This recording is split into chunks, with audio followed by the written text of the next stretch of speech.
Welcome to the Northwest Bruin Football Show. I'm Josh Robinson. This is Offensive Coordinator Chad Fisher. This past Friday, we traveled down to Riverdale, Georgia, and played at one of their high schools in Clayton County. And unfortunately, we ended our season with a 42-17 loss to a very good football team. Overall, I thought our kids played really hard and did some good things. It's just the margin of error against a team that fast with that many Division I kids is going to be minimal, and we made too many mistakes to overcome it and come out successful. Overall, in the night, we had some good stats. Owen Brooker finished the game 17 for 37 for 133 yards and 2 touchdowns. Yeah, I mean, Owen has played well all year. Had a good night. It was a little windy, wind in his face a couple of times for a total of a half. Ran across a pretty good defense, and it just kind of got us there at times. It did. Owen Brooker also had 8 carries for 63 yards, and Adrian Reyes had 10 carries for 40 yards. So good, tough yardage by those guys. I'll let you talk about him second, Coach, but I got to mention we're proud of Adrian. He had shoulder issues the last 5 weeks, I guess, of the season. Very tough kid for us, and ended up doing a great job and toughing it out that particular night. Yeah, Adrian was kind of a walking wounded, and he toughed it out and played very well the last couple of weeks of the season with a sore shoulder, and really proud of his effort and his determination and how he did. But both those guys ran the ball really well for us and kept drives going for us. They did. Owen fought through, strained his calf. I want to say late second, early third, and fought through. So that's typical at the end of football. You've got to have your best players touching the ball, and you got to have your best players tough out some injuries because you're not healthy. Nobody's really healthy after a season of football when you play 10, 11, 12 games. Receiving-wise, Matthew Redmond fittingly ended with a very good night, had 7 catches for 50 yards and a touchdown. Yeah, we're definitely going to miss Matthew. He's been a 4-year starter, and really proud of what all he's accomplished. But he had a really good night. They did some things defensively. We had a few hiccups on plays, made a few mistakes that kind of led to some other things, and it's just one of those things. Unfortunately, really proud of the way Matthew had played Friday night, and really proud of the way his high school career ended. Same with Preston Neely. Preston Neely had a really good night also. He did. Very good to see our seniors go out with productive nights. I'm going to call out a few stats here. Preston Neely had 5 catches for 48 yards. Ray Morrison had 2 catches for 15 yards and a touchdown. Braden Morris had 2 catches for 12 yards, and Hayden Maynard had 1 catch for 8 yards. So overall, our receivers had a very solid night. They did. And they did some good things, and it's just we're anxious to get back to work get ready for spring and continue to have a good off-season in the weight room. That's right. We've got a lot of guys to return on offense, and we have the potential to be good. But we've got some linemen. We've got about 5 starters over there that we've got to replace that are really good football players, and we're glad to have our quarterback and running back and other parts back. But at the same time, replacing those guys are going to be really difficult, and I think all of them contributed very heavily to our success over there. All of our starters and all of our backups that were seniors as well. And speaking of Matthew, he's going to be one of the toughest kids that I've had to replace in my 17 years coaching. The things he contributed on offense, defense, special teams, and I'm not taking away from any of our other seniors, but I think anybody that's watched us play for the last 2 years has saw his value. We're definitely going to miss him. At this time, let's take a look at the first half highlights. Started off the game on defense. We didn't get a very good kickoff, and Banta was able to tip the ball and cause it to be incomplete. We ended up getting on a few penalties and rushed the kicker here and make them punt on the first possession. Again, they haven't punted very much throughout the season, but give our offense good field position. Yeah, here's opening up with a little hitcher out to Preston. And Preston's had a really good season, had a very solid year, and did a lot of good things for us. And we come back and we're going to hit him on a slant. We got a nice little drive going, and we kind of shoot ourselves in the foot here. And we end up punting the ball away, and then we're getting good pressure, bringing people. They end up throwing the ball, and it falls incomplete. Fairly good coverage there by Matthew. They go in motion. Here's one of their Division I guys. I think he's committed to South Carolina, and our guys are rallying the ball and do a good job of setting the edge and getting a tackle. I believe they end up completing a pass right there, and there's a great effort by Dayton Cowart laying out, getting a big tackle for a loss. And here they are. I think they're up 7-0 at this point. Unfortunately, the young man's a very good athlete, as you can see, but our guys are rallying the ball, and really wish we could have got him for a tackle for a loss, but we end up with a no gain, and here they are throwing the bubble, and our guys playing hard and chasing it down, and getting up and making them punt again. And this time, it's just 7-0, so we feel pretty good about our chances, and our guys are playing hard. They get the ball down deep. Yeah, we got a nice little drive right here. We get a hand off to Adrian Reyes. Adrian, like I said, like we've talked about all year, he's had a really good, solid year for us at running back and ran the ball well. We end up getting a couple of first downs and then punting, and they end up. I believe they ended up scoring on 3rd and long there. Here's a nice first down. Yeah, here's the first down, little drag across the middle to Matthew, and then we're going to come right back and hit Hayden Maynard again.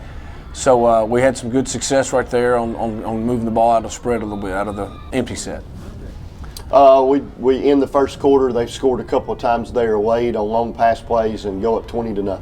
Yeah, and there's a nice little drive right there. We throw it to Matthew, get a nice big pickup on the first down. We're going to get the ball back on 3rd down, and Owen does a nice job picking it up on a little power play, and we're moving the ball. And we put ourselves in a position to kick a field goal and get on the board and get a little momentum that way. We definitely wanted points. We felt like if we could reduce our turnovers and do some things that we'd have a chance. There we have a chance for a big tackle for a loss and kind of missing, but our other guys are there rallying. And again, our guys are playing hard, and it's 20-3. They've got the ball on our side of the half, and they're running a wheel route there. Great job by Damon Bannon, get a couple of holds, and we end up forcing him into an incomplete pass, and we end up declining the penalty so that they'll punt. We end up getting the ball fairly deep right here to end the half, come back on offense. Yes, now we're going to hit Matthew on a little hitch route off a little motion play, and we're kind of trying to figure it out a little bit, trying to get some things corrected, and nice little slant route, and could have been interference on that. Could have been a questionable call right there. Could have been.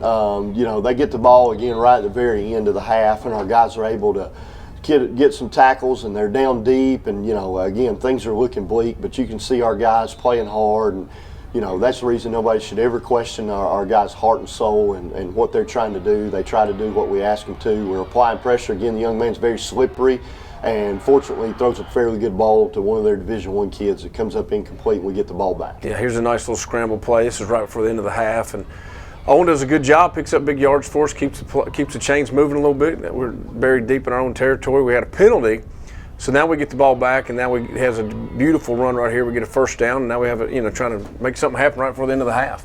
End up going in at halftime with Riverdale 20 and Northwest 3. At this time, let's take a look at our corporate sponsors.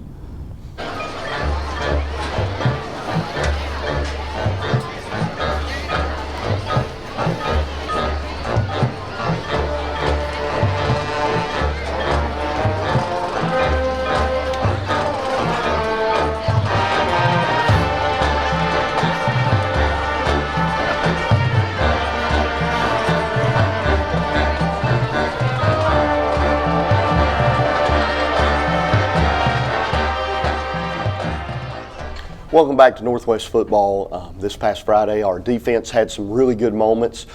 We gave up too many big plays at times, and they were able to get out of some really long third down situations that have been prepped for all year, that our kids knew really the plays they liked. And unfortunately for us, their team just made some good plays. Yeah, they did. On the night. But I thought our kids played really well. They haven't really been slowed down in the last 5 games. I think they ran away with their region by an average of somewhere in the 40s to 0. I think I don't think they gave up a region point. I could be wrong, or it could be a low total in there somewhere, but they weren't put in an adverse situation much, and our guys went out and played really hard on the night, starting with our D-line. Yeah, I thought the guys played well. Dayton Cowards had a really solid season. He played really well. Had 9 tackles, had a sack, had a tackle for loss, had a couple of QB pressures. So, obviously him being a senior, he's going to be a guy that's going to be hard to replace. But he had a really good night. He did, and he contributed both sides of the ball. And he was a kid. We kind of saw some character development from him over the last 3 or 4 years, and we really look forward to seeing him grow. And then we had several contributors on the D-line, coach, that were all played a part in Friday night. Yeah, Reyes De La Paz had 6 tackles, had a QB pressure. Junior had a couple of tackles. C.J. Caudill came in there, and C.J.'s a kid who had missed early on and really finished up his high school career. Had 4 tackles, had a QB pressure, had a really good senior season there towards the last 5 or 6 weeks. He did, and that's the way we like for it. always want all Got our better seniors, each week. We do. We want our seniors to play every single week, and some guys were able to earn that right as the season went. CJ's one of those guys. And then we had some sophomores, Dawson Wheeler, Gian Gomez, who came in, and then some other seniors, Aaron King, Javin Nicholson, and Connor Hayes came in and contributed as well. And then our linebacker crew had a solid night, maybe a few more errors, but again, that probably has a lot to do with the type of speed and offense that we're facing. But overall, solid night by those guys. Absolutely. You had Jordan McCamish and Jake Fawcett. Both of them had 13 tackles. Jordan had a couple of QB pressures. Jake had 2 tackles for loss, had a sack. Big sack on that third down right there in the second quarter. So, or in the first quarter, I believe it was. So Jake played really well. Jordan played really well. Jax Brooker was another one that had a really good night, had 9 tackles. Oh, they did. Our inside linebackers, including Jaden Santiago, who had ended with 5 tackles. They did a lot of things to put pressure on those guys to get them out in space. They wanted to string everything out, and we're cutting it back against us. And had success there because, as fast as they are, they got to get their guys just in our way. And then Damon Banta came in with 14 tackles, 2 tackles for a loss, a couple of pressures, and Connor Cummins had a few tackles on the night. So overall, our guys played really hard, and really at times they haven't been stopped and punted very much in the last 5 games. I think it was like 6 times in the last 5 games they punted, and I think they punted 5 times the other night. So, not saying that to make any kind of excuse, but our guys played really hard. They did. They did. Their kids, they work really hard to do what we want them to, and they don't always do perfect, just like the coaches don't. But we want what's best for these kids, and we will try to execute a game plan. And sometimes, unfortunately, you come up against somebody who's able to exploit some things a little bit better than the others. And then we had our secondary, Coach Fisher. Yeah, Matthew Redmond, another outstanding performance by him. And the secondary had 8 tackles, had a pass breakup. Keith McQuaig had 7 tackles and a pass breakup. So both those 2 guys did really well. Very good night out of our safeties. We knew they were going to have to be involved in the run on this particular night. And again, it's great to see Matthew end. Definitely going to miss him on that side of the ball. And then we had some other guys. Dominique Smith had 4 tackles.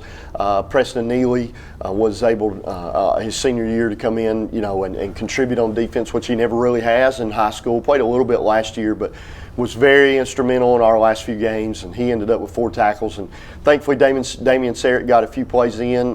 He's been hurt, shoulder issues ever since the Cedartown game, but then tried to play a little against Heritage. So he ended up with a couple of tackles, and then Owen Brooker had a tackle. And we also had Hudson Gray and Braxton Floyd play some plays there. So, we lost a couple of key guys that we're going to have to replace. It's going to be difficult. Probably one of the areas of biggest concern. I think anytime you lose secondary guys to graduation or to injury, a coach is going to be concerned about what's going on. We're going to have some open spots for those young guys to compete. It'll be interesting in the time going forward to see which one of those guys rises up. At this time, let's take a look at the second half highlights. So we get the ball, start the second half. We're going to have a nice little drive here and made a few corrections, capitalized on a few things, and we start moving the ball. He runs a little delayed draw. We get a personal foul there, which keeps the drive moving. Then we get him to jump offside. So we got a little momentum built right now. And now we throw a little hitch route. We've got him loosened up in coverage. We're going to work the sideline a little bit. We throw it to Matthew out there. Then we're going to come back and run it again. They haven't covered it. They haven't stopped that part, so we're going to come back to it. And then we're going to come back right here and run a little quarterback power lead play to get the first down on 3rd and short. Probably needs to cut that up a little bit, but we got the first down and we'll take it. We're going to run a little jet motion, and then we're going to hit Ray on a little post route right there in the middle of the field. So now we've made it 20-9. We've got a chance to get things going, get a little momentum built. Absolutely, and we come back, and unfortunately they hit a few plays on us. We missed a lot of tackles, and we end up converting on a 3rd down. But having to punt anyway, come back on defense, running the jet sweep, and again, our guys are playing hard and rallying and trying to keep them out of the end zone.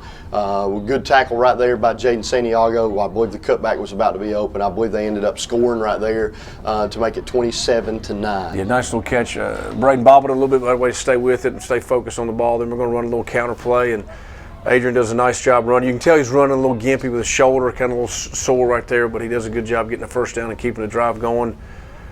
Run a little hitch route. We've working at that one corner, and we're going to come back and run a little hitch and go. Beautiful throw, beautiful catch. This is a really nice ball right there. We tiptoe in the back of the end zone, and we put some points on the board. We're going to come back and go for 2. This has been a really good play for us, a little shuffle pass. We've run it a couple times throughout the year inside the goal line, and it worked again to bring within a couple scores right there.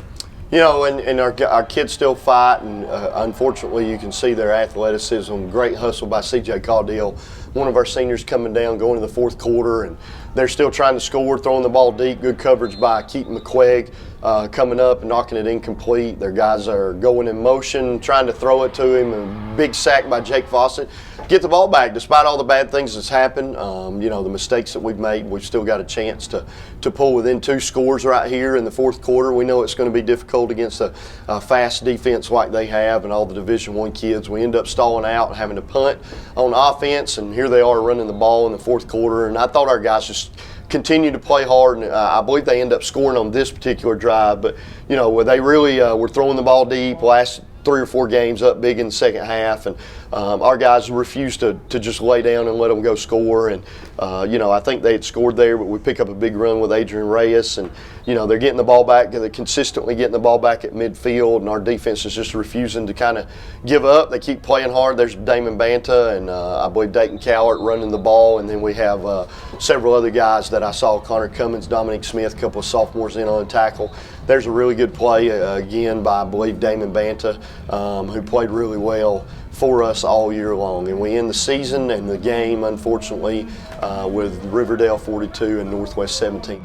And this is probably the item that I like to do the least about the TV show, period, because it means it's the end of the season. I do appreciate all of these individuals, and I'm sure I'll miss somebody, and I'll mention that again. But I want to thank everybody that is involved in Northwest football. Even if you're just a fan that comes to the games, we're very appreciative of you and the support that you have. Our corporate sponsors, our Super Bruin members, you all are important and make all this go. One of the first groups I want to mention are coaches' wives and family. My coaches and myself spend more time with our football players than we do our own family, and that's something we love and something we would not trade it in, but it still doesn't make it easy to go home and your kids are already in bed and you go Friday to midday Saturday and not see your family. They're subjected to things that they hear about their dad, and end up crying or getting their feelings hurt over it. But in the end, they're making a sacrifice for us, and we're greatly appreciative to our families. And then the coaches themselves, we have a great staff, worked really hard. We overcame a ton of stuff as a coaching staff and kept most of our kids healthy and avoiding quarantine throughout the year, which was very difficult. And then our kids achieved, and our coaching staff did a wonderful job. I also want to talk about some other people, our central level of administration. We want to thank them for their support and allowing us to play football in a year where it would have been easy to cancel things. Our administration here at Northwest, most specifically Mr. Adams, he's great. He's a former football coach. He's very supportive of our program, but he's very fair to us and it has certain expectations, and at the same time is supportive in all aspects, and we're appreciative of him. Our main athletic director is Brett Harper, and then our assistant athletic director is Richard Taylor. We appreciate their support, always being there, pulling for us and doing the things necessary to make our football season happen.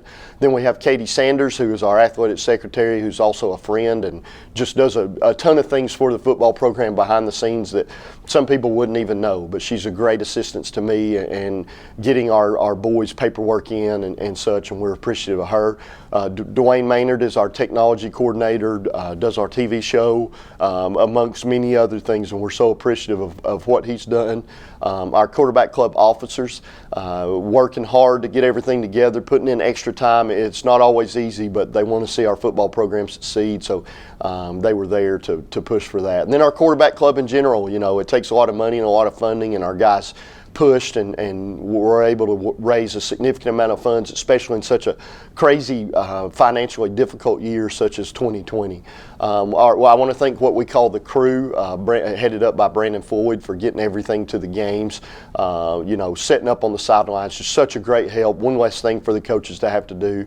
Our chain crew, they've been around for a few years now, and look forward to having them in the future. They're definitely needed. We don't have to worry about that fashion. They're experienced and good at what they do. We want to thank our radio crew, doing a good job for us, reporting, letting the people that can't come to the games do those, listen to the game and keep updated. Jennifer Maynard for putting together our program on the year. Shayra Cook and Miss Chambers basically helped in 900 different ways that people wouldn't know, just to be supportive of our program and doing things behind the scenes to support our boys is great. Miss Nix, our home ec teacher here, helped us with our jerseys. I want to thank her for it. Next, our cheerleaders for always being there and supportive, and Miss Enlow doing a great job, and then Mr. Vanoy and our band. We've developed such a good relationship with those guys, and we're so appreciative for them. And again, I want to apologize to anyone I missed. I'm sure I did, but I just want everyone to know I'm so very thankful for them. And then the most important group are our players. It takes a lot of sacrifice to do what we ask our guys to do, year-round workouts, doing stuff during the pandemic where a lot of people are sitting around, they're getting out exercising. We started football officially on June the 8th this year and haven't stopped, and it's a long grind, and our guys did such a great job. And more specifically, our seniors, very exciting group that came in maybe with some question marks on the year and just answered them and fought through so much adversity to go through our year and be very giving to our community and caring about their teammates. And at this time, we just want to mention each one of these individuals by name. We have Damon Banta, Zaire Bradley, CJ Caudill, Dayton Cowart, Jake Fawcett, Jacob Fowler, Chase Gentry, Jacob Harden, Connor Hayes, Braden Johnson, Tucker Johnson, Harrison Cocker, Aaron King, Jordan McCamish, Preston Neely, Javin Nicholson, Matthew Redmond, Damian Serrett, and Yahir Zapata. Until next year, this is Josh Robinson with Northwest Bruin Football.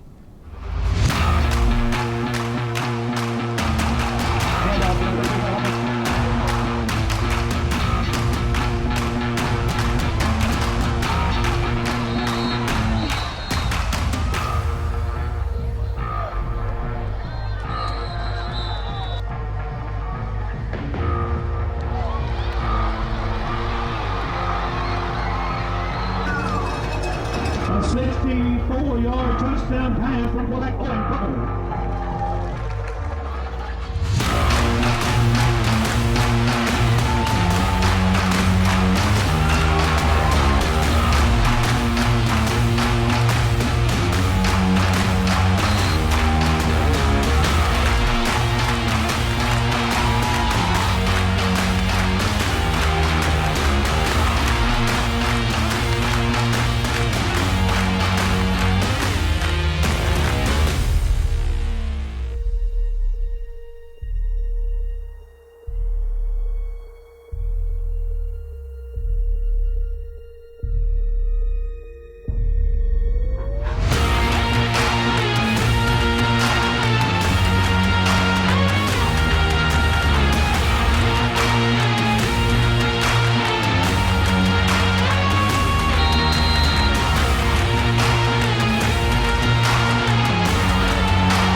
Northwest knocks the pass down. That's your ball game.